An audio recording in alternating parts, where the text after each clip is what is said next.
Hi, welcome to my channel. இன்றைக்கி நம்ம பார்க்க போகிறது கிளாஸ் 9 சாப்டர் 1 செட்ஸ் 1.2 பார்க்குறோம். Types of sets. First one என்னது?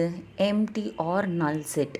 அப்படின்னா என்ன அர்த்தம்? அங்கே ஒரு எலிமெண்ட்டும் கிடையாது, இல்லைனா அது எதுவுமே இல்லை, ஜீரோ இருக்குதுன்னு அர்த்தம்.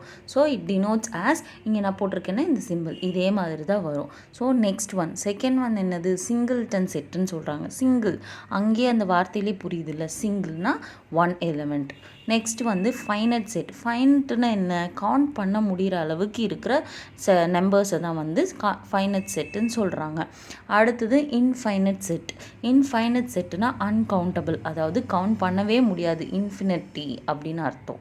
நெக்ஸ்ட் வந்து ஈக்குவலன்ட் செட். அப்படின்னா என்னென்னா, இப்போ செட் ஏல ஒரு 5 எலிமெண்ட்ஸ் இருந்துச்சுன்னா அதே மாதிரி ஈக்குவலாக செட் பியில் கூட அதே 5 எலிமெண்ட்ஸ் இருக்கும். ஸோ ரெண்டுமே ஈக்குவலாக இருக்கும். நெக்ஸ்ட் வந்து ஈக்குவல் செட்ஸு.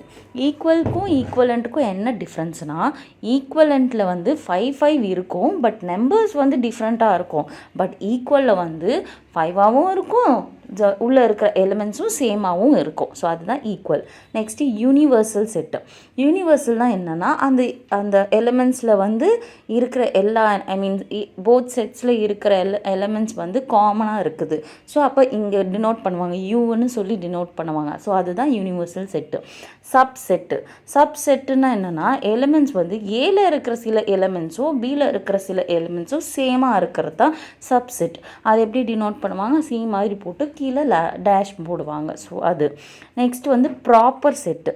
ப்ராப்பர் செட்டுனா அது ஒரு எலிமெண்ட் கிடையாது. மீன்ஸ் என்னென்னா, ஏலையும் பிலையும் சேமாகவே இருக்காது, எப்போவுமே வேறு வேறையாக இருக்கும். ஸோ அதுதான். அது எப்படி டினோட் பண்ணுவாங்க? ஏ, அந்த ப்ராப்பர் செட்டை வந்து சி மாதிரி போட்டு அப்புறம் பின்னு போடுவாங்க. நெக்ஸ்ட் வந்து பவர் செட். அப்படின்னா எல்லா சப்செட்ஸ் இருக்கும்ல, இப்போ ஏல வந்து சில சப்செட்ஸ் எல்லாம் இருக்கும்ல, அந்த சப்செட்ஸ் எல்லாமே வந்து ஏல இருக்கிறதுனால அது வந்து ப்ராப்பர் செட்டுன்னு சொல்கிறாங்க. ஸோ சாரி பவர் செட்டுன்னு சொல்கிறாங்க. ஸோ அது எப்படி டினோட் பண்ணுவாங்க? பி ஆஃப் ப்ராக்கெட்ஸில் ஏவை வந்து போடுவாங்க. ஸோ அப்படின்னா அது பவர் ஆஃப் ஏ அப்படின்னு அர்த்தம். நெக்ஸ்ட் வந்து ஆக்சுவலாக எங்கள் ஸ்பேஸ் இல்லாததுனால கொஞ்சம் அப்படி பக்கத்தில் மாதிரி எழுதியிருக்கேன். ஸோ 10th ஒன் இங்கே கீழே எழுதியிருக்கேன். Disjoint set. அப்படின்னா இப்போது ஃபார் எக்ஸாம்பிள் ஏவும் இருக்குது, பியும் இருக்குது, அதில் எதுவுமே எந்த எலிமெண்ட்ஸும் மேட்ச் ஆகலை அப்படின்னா அது வந்து டிஸ்ஜாயிண்ட் செட்டுன்னு சொல்கிறாங்க. ஸோ அது வந்து இன்டர்செக்ஷன் சிம்பிள் இருக்குல்ல, இன்வெர்டட் யூ மாதிரி போடுவாங்க. ஸோ அப்போது இது எப்படி டினோட் பண்ணுவாங்கன்னா, A intersection of B is equals to nil. அப்படின்னா எதுவுமே சேமாக இல்லை அப்படின்னு சொல்லிட்டு சொல்லுவாங்க. ஸோ ஓகே, இவ்வளோ தான் டைப்ஸ் ஆஃப் செட்ஸ் இருக்குது. நெக்ஸ்ட் கிளாஸில் இதுக்கு ரிலேட்டடாக இருக்கிற சம்ஸ், அதாவது எக்ஸசைஸ் 1.2 பார்க்கலாம்.